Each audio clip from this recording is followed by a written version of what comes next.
രാജകുമാരി നോർത്ത് രാമചന്ദ്രം ദേവി ശ്രീ അയ്യപ്പ ക്ഷേത്രത്തിൽ മകരവിളക്ക് മഹോത്സവം ക്ഷേത്രം തന്ത്രി ബ്രഹ്മശ്രീ അക്കിരമൺ കാളിദാസൻ ഭട്ടതിരിപ്പാടിന്റെയും ക്ഷേത്രം മേൽശാന്തി സുമേഷ് ശാന്തിയുടെയും കാർമ്മികത്വത്തിൽ ജനുവരി 10 മുതൽ 14 വരെ നടത്തുമെന്ന് ക്ഷേത്രം ഭാരവാഹികൾ വാർത്താസമ്മേളനത്തിൽ അറിയിച്ചു.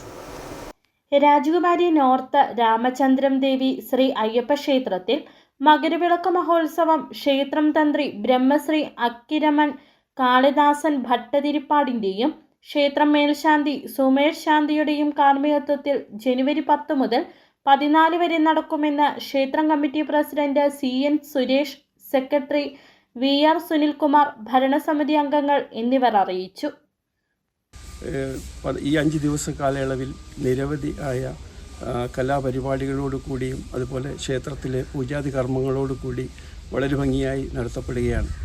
14-ാം തീയതി നമ്മൾ കുരുവിള സിറ്റിയിൽ നിന്നും ഒരു ഘോഷയാത്ര ഉണ്ട്. ആ ഘോഷയാത്ര തെയ്യം അതുപോലെ കാവടി വാദ്യമേളങ്ങളുടെ അകമ്പടിയോടെയാണ് ക്ഷേത്രത്തിൽ എത്തിച്ചേരുന്നത്. ഉത്സവത്തിന്റെ ഭാഗമായി മഹാഗണപതി ഹോമം, നവകലശം, പഞ്ചഗവ്യം, ദീപാരാധന, ഗണപതി ഭഗവാന് അപ്പം മൂടൽ, അഷ്ടാഭിഷേകം, അൻപൊലിപ്പറ, സമൂഹ മഹാഗണപതി ഹോമം തുടങ്ങിയ പൂജാകർമ്മങ്ങൾക്ക് പുറമെ നൃത്തസന്ധ്യ, നാടൻപാട്ട്, കൈകൊട്ടിക്കളി തുടങ്ങിയ വിവിധ കലാപരിപാടികളും നടക്കും. സിറ്റി വിഷൻ, രാജകുമാരി.